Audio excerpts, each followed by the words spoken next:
Hello, my name is Samuel Silbury.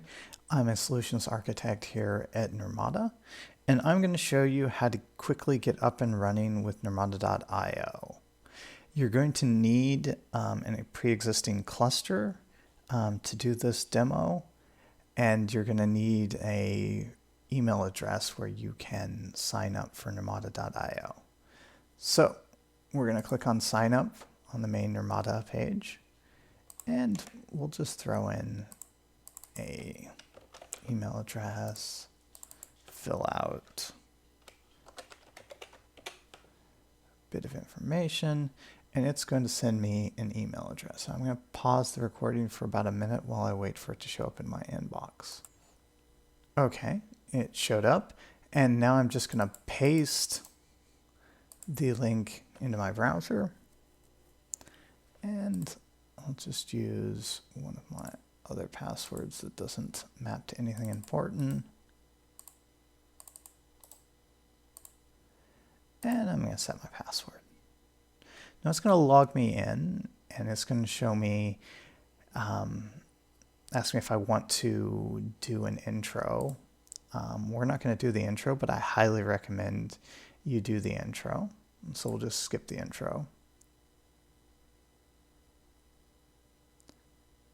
So this is going to land us on our main page. You can see a link to docs, support. This is a link to your account. On the left-hand side, you're going to see links to all of the tabs in your UI. This is not going to show anything initially because we don't have any clusters, so there's not going to be anything in inventory and compliance either. Activity and alarms are likewise going to be blank. Catalog is going to consist of two catalogs, our default catalog and our default add-on catalog. You can see that the default add-on catalog is already populating. And you can see we also have populated a couple of Helm repos. There's not going to be anything in environments and clusters. We're going to skip over policies for the time being. Cloud credentials is going to allow you to configure your credentials, but if you have an existing cloud, if you have an existing cluster that's created by a cloud vendor, you don't actually need to configure cloud credentials. So if we see here, we have a few image registries configured. You can configure users, teams, SAML, make people use MFA, and things like that. So I'm going to pause the video while I create a GCP cluster here. Okay, so we've created our cluster with GCP, and we've opened up a terminal and gotten our credentials. So if we do kubectl get nodes, we can see we've got nodes, they're up, they're ready. All right, so now we're ready to add this cluster to Nirmata. Now, in a later video, I'll show you how to do this cluster, do this surely through Nirmata. You don't need to go through Google to create it, and we can do that in AWS and Azure and any number of cloud providers. All right, so we're going to say create cluster. We're going to import and manage an existing cluster. We'll call this GKE1, cloud provider, Google Cloud Platform, cluster type. Actually, we'll just go with other. It's not really going to matter that much. And we'll leave endpoint alone. And we say import Kubernetes cluster. And we're going to download our YAML. Open that YAML file up. Just grab the contents of this. And then we go back to Google. Let's open up a file. Just paste that in right there. And then we're just going to do a kubectl apply.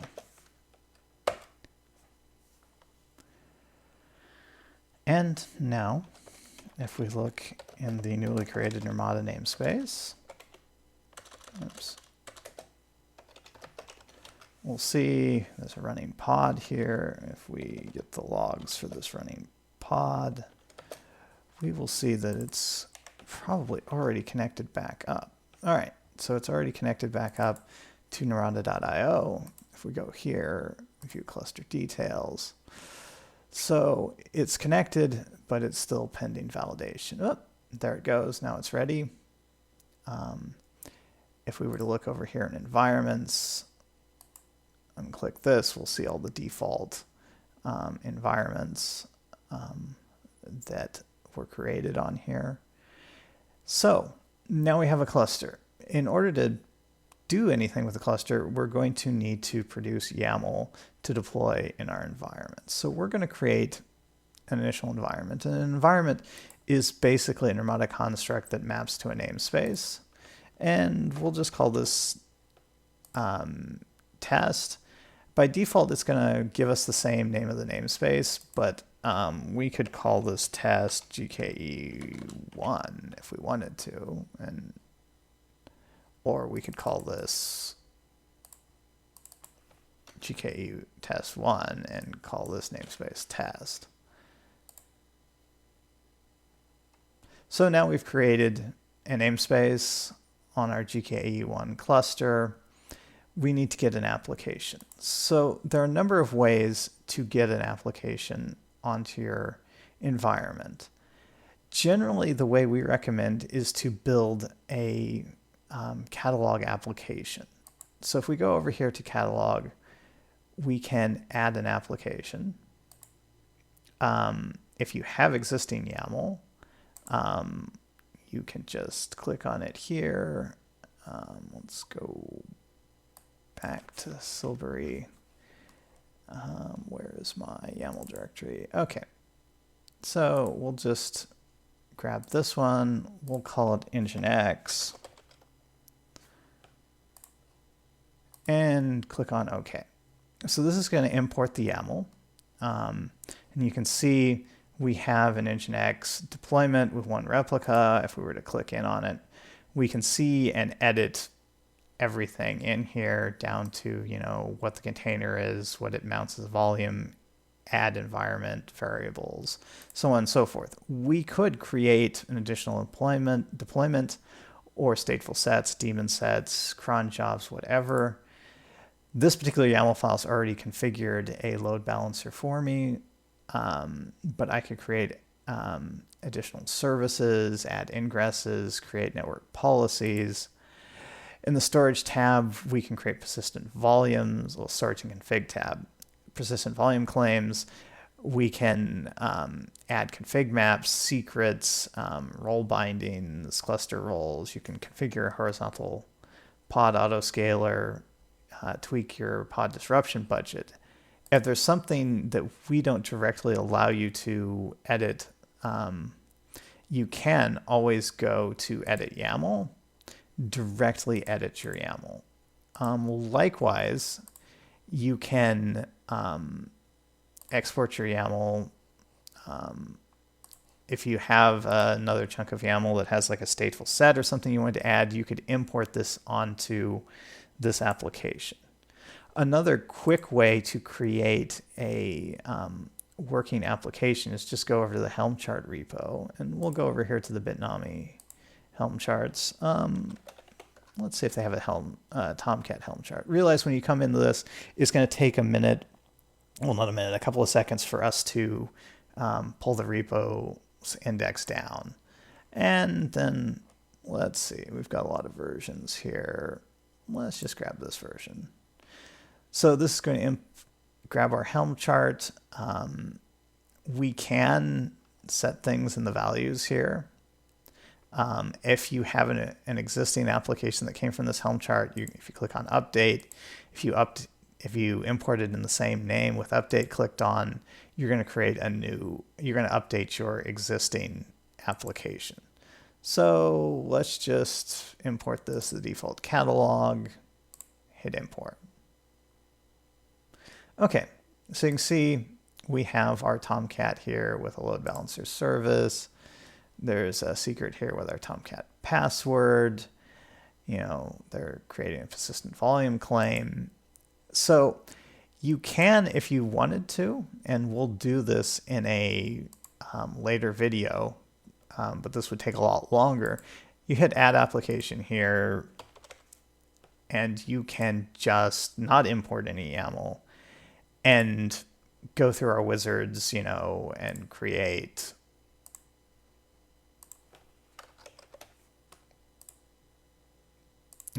boom, you have a Tomcat thing. Of course, now we'd have to go through and do services and a lot of other things. So we're going to go back to the default catalog.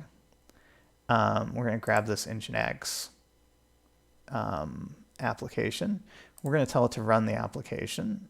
We're going to run it in test, environment test GKE, and we'll just call it Nginx.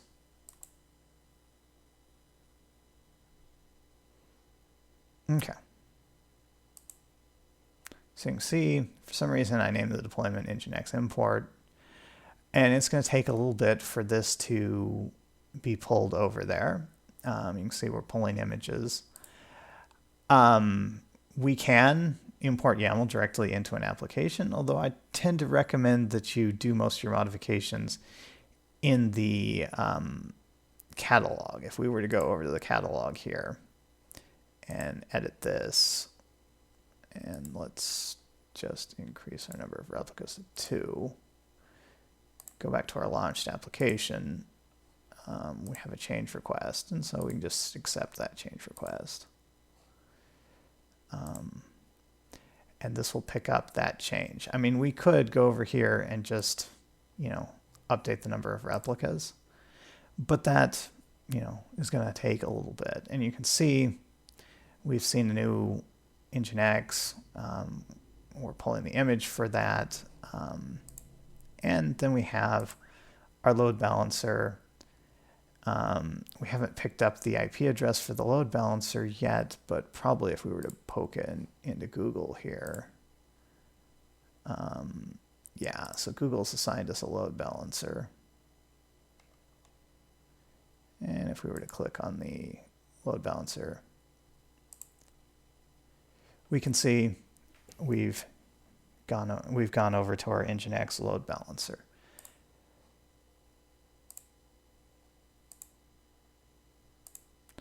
So this is basically how you add a cluster, create an environment, and then create an application and run that application in the environment. And it's really just as simple as that. Things get the complexity, of course, is what application you're going to load on here, what sort of cluster you're going to have, and maybe building the YAML itself. Alrighty, well, I'll see you in another video where we'll show you how to deploy a GKE cluster from Nirmata, and another video where we'll show you how to create a catalog app. Alrighty, see you on the next video.